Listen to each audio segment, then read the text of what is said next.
Based on the way you've been playing, I understand. Triple homicide. Why don't you celebrate with 2 fistfuls of potato chips? Once you've swallowed the chips, you'll probably be mad. Rampage. Why don't you celebrate?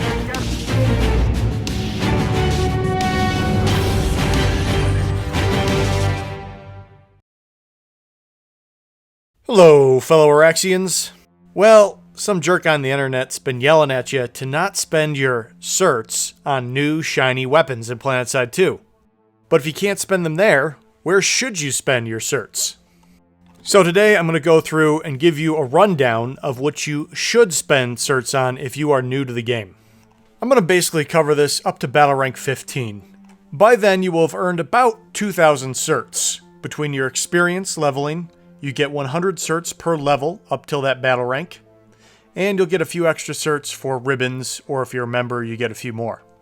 Now, the first time you die, once you've reached battle rank 15, you will get a prompt that will ask you if you want to refund all your certs. So don't be too concerned if you screw up the first time.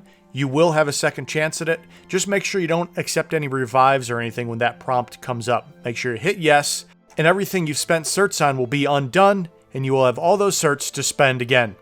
So the reason everyone yells at you to not buy new weapons when you're starting out is not because the other weapons are bad. While their starter weapons are generally very good, barring a few exceptions, there are plenty of other great weapons and other weapon types that unlock new styles of play. But the problem with weapons is that they're expensive to invest in, and they don't have as wide-ranging an impact as upgrading your utility slot, your ability slot, or your suit slots. Spending your certifications, especially for new players, on these slots tends to have a greater positive effect on their gameplay. Now, when you're starting out, if you can stand it, I recommend focusing on getting one class kitted out pretty well. If you go and spend 30 certs on your Infiltrator, and then 20 certs on your Heavy Assault, and then 50 certs on your Combat Medic, you're kind of left with just a whole bunch of mediocre classes, just a few certs spread around them, not really elevating any of those classes to kind of finished status. If you can get to a point where you have one class where everything's really in a good place, you'll perform better with that class, you'll earn more certs with that class, and it really puts you on a good track going forward that you always have that one core class that you can go back to, knowing everything's kind of topped off, and then you can use those certs to build up all the other classes. You absolutely want to get them all kitted out, because you will want to use different classes at the appropriate time. It's just better to have one class that's complete rather than 5 that are only 20% done. If you need to put a few certs into each class to kind of figure them out, that's fine. Remember, you've got till battle rank 15 and then you get that do-over. And at that point you could say, I like this class the most. I'm going to make sure I get this one done really well and then slowly work on the others. But the reality is, it's pretty easy to figure them out just looking at each class name. The Infiltrator is the semi-invisible boy that uses snipers and can also go with SMGs. The Light Assault is the dude with jetpacks. The Combat Medic is the guy that revives and heals people. People are going to call it a support class. It is a very powerful assault class as well. The Engineer is the ammo and turret guy, great for using vehicles and backing up maxes. And the Heavy Assault is the tip of the spear, uses the LMGs with the big magazines, has the overshield for the most effective health, and carries around rocket launchers. Now guys, if you're coming to Planetside 2 to be a vehicle player, vehicles are tougher. With infantry, you can go out there and at battle rank 0 be on the same playing field. As a Heavy Assault, you can go 1 versus anyone, and mechanically, you're competitive. Vehicles, that's not the case. You have to spend a lot of certs to get them up to the same place as all the other vehicles are. It's not like other vehicles have more health or do more damage necessarily, but maybe they don't show up on the minimap. They probably move faster. Maybe they turn better. Maybe they have more resistances, or maybe they have an AP cannon on them. So I don't want to completely scare you away from vehicles, and there are a few certs I'm going to recommend you invest in vehicles right off the bat. Just know there's additional work to be done on them before you're really on the same playing field with everyone else, and I'm not going to be covering them extensively in this guide. And the next key piece of the infantry loadout puzzle is implants. Implants work by unlocking the tier 1, then you have to spend a lot of something called ISO 4, which you gain through completing alerts, to upgrade those implants. I will not be covering implants extensively here, but I do recommend after you have your 1 key class kitted out well enough, purchasing 1 deluxe implant pack to give you a wider range of implants to choose from, and then as time moves on, you can upgrade those implants you earned. Overall, implants are way too expensive for a new player to start investing in. Do not get caught up in dumping too many certs into implants, looking for that one implant you really want before you've built out well-rounded, certed out classes. Now I've combined my startup kit for every class into one video, so all the information is in one spot. That also means that the one video is very long. Down in the description, I'm going to have timestamps so you can jump around the video to whatever class you're most interested in. Also in the description, there will be a link to a spreadsheet that gives the certification name, the rank, and cost of all my recommendations. So you can check there for a more compact and specific view of what I'm about to discuss. And finally, hopefully you've seen my video on why you shouldn't buy any weapons. Because their starter weapons are so good, there's a few caveats to that, and I will mention that as I go through these loadouts.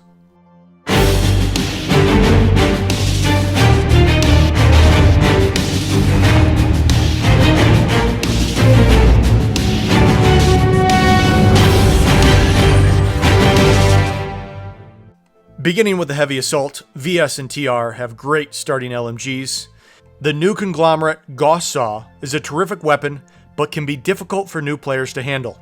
If you don't like it, you can look to purchase the GD22S. In the pistol slot, the meta is the Underboss or the Commissioner. Huge alpha damage, but require a skilled user to be effective. The starter pistols are good and very beginner friendly. Unless you're very confident in your aim, no need to spend extra certs here. In the launcher slot, you start with a default dumbfire launcher that has decent splash damage and low fall off. It's fine, but if you are going to be maining Heavy Assault, you're going to want to get this upgraded pretty soon. But I recommend saving that upgrade for somewhere in the BR15 to BR30 range. There's going to be a link down in the description to a post that goes very in depth on the myriad of options available to you in the launcher slot if you're going to get that spot upgraded. But no changes are recommended here in your initial cert spend. Moving on, in your ability slot, you have some options for your overshield. You start with the basic nanite mesh generator. I recommend sticking with that at first. I would avoid the resist shield. It's not as powerful as it used to be, and it's difficult to use. If you are going to be sticking with Heavy Assault, you will want to switch to the adrenaline shield eventually. Adrenaline shield and nanite mesh generator provide the same amount of health. The benefit of the adrenaline shield is when you kill someone, the shield is recharged. The negative is it takes longer to recharge if you're not killing anyone compared to the nanite mesh generator. And it is significantly more expensive to cert out. Get nanite mesh generator up to level 3 or 4, and when you're feeling really comfortable, really good about your ability to kill things, then you can jump over to adrenaline. Your suit slot is done by default. You start with max rank Nanoweave Armor 5. This will be 95% of your Heavy Assault play. There are some situations where you'd want to use the other suits, and then once you start bringing implants into your loadouts more, you might switch things around a bit. But to start, you don't have to spend any certs in your suit slot. Jumping over to your grenades. You start with a very traditional frag grenade, like any other game. The Heavy Assault does have a couple nice situational grenades, anti-vehicle and concussion. I don't recommend investing in those with your initial certs. Jumping over to your utility slot. Now this is a big one because this one all of your infantry classes can use. You want to switch over to the medical kits. The auxiliary shield is nice, it'll help you survive one extra bullet, but you have a lot more downtime, and that instant 500 health the medical kit gives you is going to save you much more often. Unlocking 3 of them is not too expensive, unlocking the 4th is an additional 500 certs. So you definitely want to get 3 of those medical kits unlocked within your first 2,000 certs. Don't need to touch the default knife. You saw me running around at the beginning with something called a powered knife. Those are unique, activatable knives that are 1-hit kill. Most knives are 2-hit kills on 1,000 hit point targets. That is an example of a playstyle you can unlock by spending 1,000 certs on a weapon. Not something I really recommend in your first 15 battle ranks. And for your implants, you start with a couple defaults. Make sure those are equipped. We're not going to worry about those too much in your first 15 battle ranks. So I've kind of shown you the main screen you're going to be looking at in your classes tab. I want you to notice this other orange button you have here, the Heavy Assault Certs. You're going to have this for every class, and for some of the classes, there are actually passive abilities that you can only cert out in this tab. And then it also gives you a nice overview of where you're at in progression for each class. And you can easily see the cost of every single tier. So we talked about utility, that's getting your medical kits. And then you'll just be able to see all the abilities, your suit slots, and your grenades. You'll notice there are 2 utility tabs. The top one you can see says Universal. Those unlock for every class. If you want to unlock C4 on Heavy Assault, it is only for Heavy Assault. You have to do other classes separately. So folks, that's the rundown on the Heavy Assault.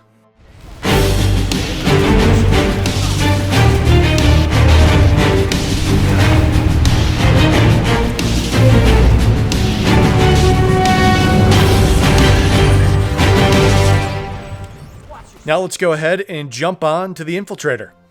For this one, I'm going to start down in the Infiltrator Certs tab because there are hidden passive upgrades you want to do. They have advanced terminal hacking. You can speed up your ability to hack terminals, that is for vehicles, aircraft, by 50%. I don't recommend maxing it out right away, that's too expensive, but maybe get to the 3rd tier to speed it up a bit. Okay guys, now jumping back to the front, let's take a look at our loadout. This is one area where the starting weapon is weak. That is if you're Vanu Sovereignty or Terran Republic. Those 2 factions start with semi-automatic sniper rifles that feel a lot more like a scout rifle. NC starts with a one-hit kill headshot bolt-action rifle. And that's normally what people are looking for when they want to play sniper. So this is one area where if you want that one-hit headshot kill sniper rifle, you're going to have to spend money or certs to unlock it on the purple dudes or the red dudes. The other weapon that infiltrators are really good with are submachine guns, but they don't start with one. Originally, that was a pain, but now they've added a code where you can get a free submachine gun. That's going to be down in the bottom right of your screen. That is the NSX Tengu Platinum that you see here. Slightly shorter range than the other SMGs, but extremely deadly in the effective range. A very good submachine gun. So if you want to play SMG Infiltrator, get that code in and you'll be good to go. Now, a lot of the default weapons don't need a lot of attachments. The submachine gun is different. If you're going that route, you're going to need to spend certs getting all the attachments unlocked. Pistol, I'd stick with the default. You may spend certs on a suppressor. Moving forward, the Infiltrator tool slot. You have 2 options here, both viable. I'd see which one you like more at rank 1 and then dump certs into the one you prefer. The motion spotters are not as powerful as they used to be, and they give your location away. At the same time, they give the Infiltrator real-time information on the enemy's movements. The recon detection device, on the other hand, doesn't give you away. You can place the darts far away from you, shooting them. But it only gives you sporadic pings on the minimap, unlike the real-time information the motion spotter can give. So pick the one you like more. You're going to want to spend some certs there. In your ability slot, you start with the Hunter Cloak. I recommend sticking with that. The Nano Armor Cloak is nice. It gives you 100 additional health, and while you're cloaked, you take less damage. It has less uptime and long recharge time. It is more advanced to use this cloak. I recommend starting with the Hunter Cloak. The Stalker Cloak is a whole different type of gameplay. It doesn't deplete while you're standing still.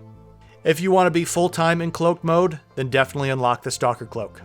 For the Hunter Cloak, I recommend getting to rank 4 in your initial cert out. In your suit slot, you want to unlock rank 1 Nanoweave Armor. Adrenaline Pump, Grenade Bandolier, all have their uses, but Nanoweave Armor is going to help you win firefights while you're starting out. In your grenade slot, I do recommend getting the EMP grenades unlocked. These are an extremely powerful option available only to infiltrators. It will knock out the enemy's recon devices, it will knock out spawn beacons and any explosives in the detonation radius. In the utility slot, the infiltrator benefits from the medical kits you should already be working on unlocking. I do recommend unlocking your claymores, proximity mines, bouncing betties, depending on what faction you play. There you have the rundown on the infiltrator. Check the description for a spreadsheet on the exact certification names, ranks, and costs.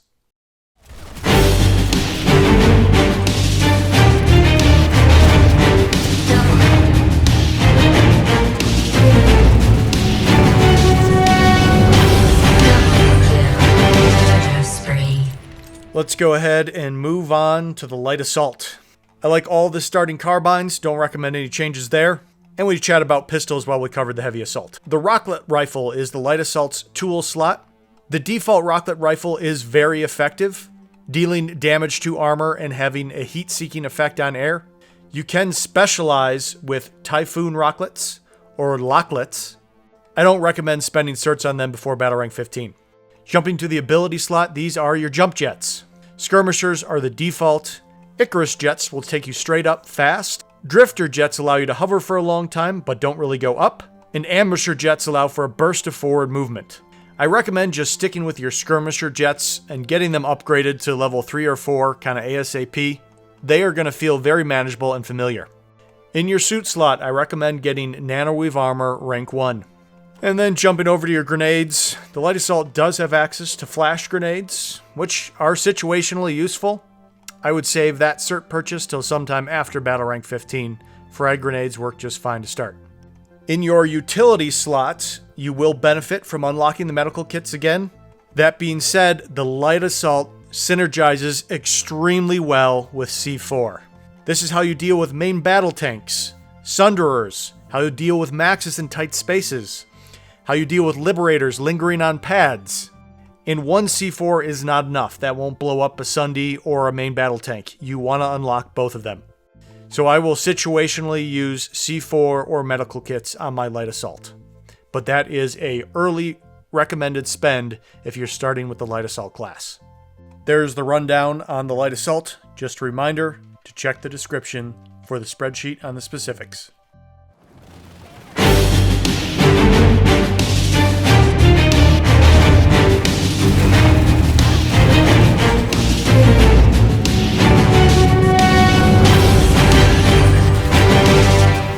Next, we're going to be jumping over talking about the combat medic. I like all of the starter weapons for the combat medic. Don't have to worry about making any changes there. We've chatted about the pistols. Let's jump over to the medic tool slot. This is something you want to get up to rank 5 as soon as possible. As you can see here, rank 6 is pretty expensive. You don't have to jump on that one right away, but definitely get up to level 5 quickly. While we're in this tab, let's talk about the medic passive. There is a hidden cert line here, and that is triage for medic. It's pretty gimmicky. If you're in a vehicle, you heal surrounding infantry. It absolutely has its uses. Hop on a flash, drive into the point room, you can heal all your friendlies. If you're driving a Sunderer, you can heal any infantry around. But I do not recommend it in your first 15 battle ranks cert expenditures. Okay, jumping over to your ability slot, medics either have the area effect heal in the nano regen device, or they have something they can place on the ground that is a shield recharging field. Both of these should be maxed over time and used in different loadouts. I recommend starting upgrading your nano regen device and working on the shield recharging field later, as it's a little bit more expensive. Jumping over to your grenade slot, this is an area where I do recommend making a change. The nanite healing grenade is situationally useful. Nanite revive grenades are expensive, but they will earn you your certs back quickly. The nanite healing grenades have their niche uses, especially if you ever get carapace, but I find the revive grenade far more handy. In your utility slot, you can go ahead and use your medical kits that you've already worked on unlocking. The restoration kits I have equipped are just there because they synergize with my implants, but they are not very good when you're starting out. That's my initial cert spend recommendation on the combat medic. Again, jump down the description for a spreadsheet with a few more specifics.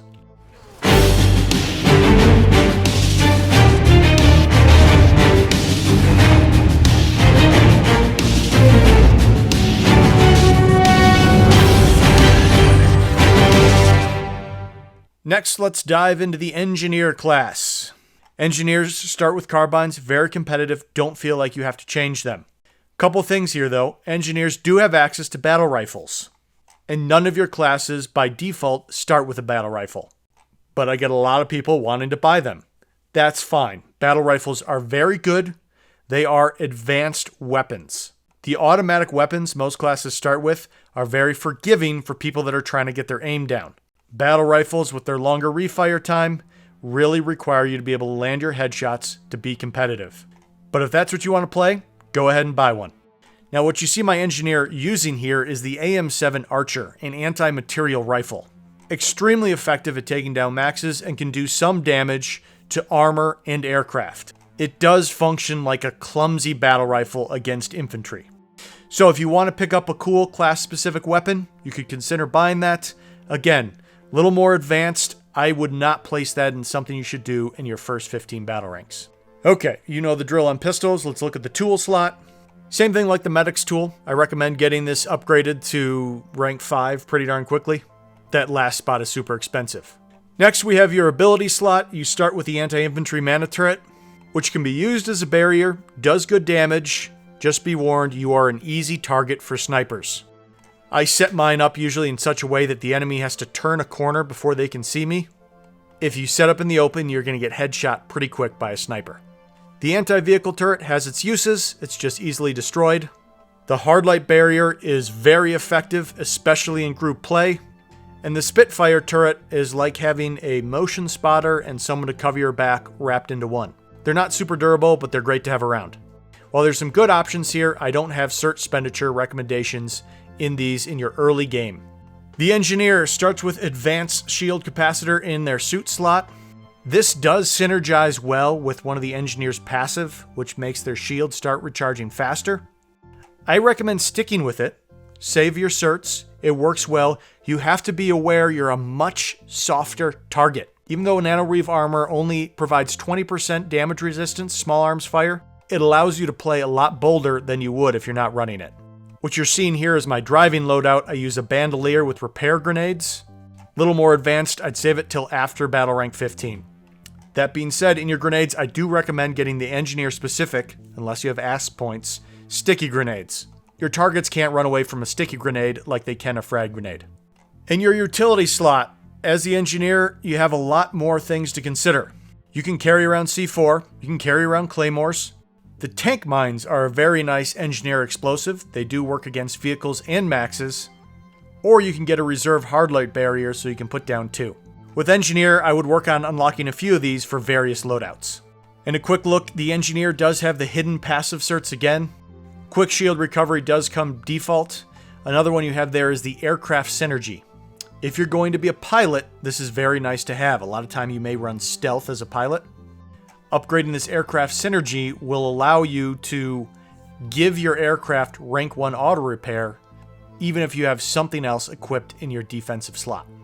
So guys, finishing the Engineer here, that wraps up my recommendations on the infantry classes. Check the description for that spreadsheet with a few more specifics. Going.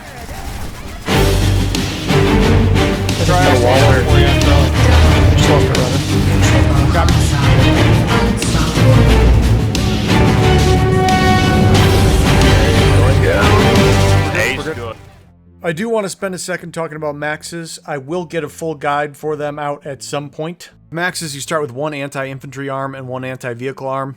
And that doesn't really work. The characteristics of each weapon are not complementary. It's tough to fire them together. A second anti-infantry weapon for your other arm for that loadout.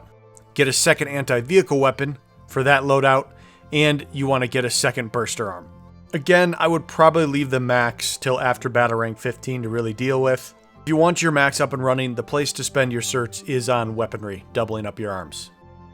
And finally, vehicles. Sorry, no epic intro here because I'm not really going to cover them. And this is why. For example, I like to run stealth. You're looking at over 1,000 certs just to max it out. And then from there, you still got to upgrade your chassis and your weapon. It is extremely expensive to get into vehicles. I recommend that sometime after battle rank 15. That being said, there are a few certs that you will see for every class on the spreadsheet that go towards the Sunderer. I recommend this as your throwaway mode of transportation. Because they're relatively durable, they don't blow up easily like a flash if a friendly accidentally bumps into you.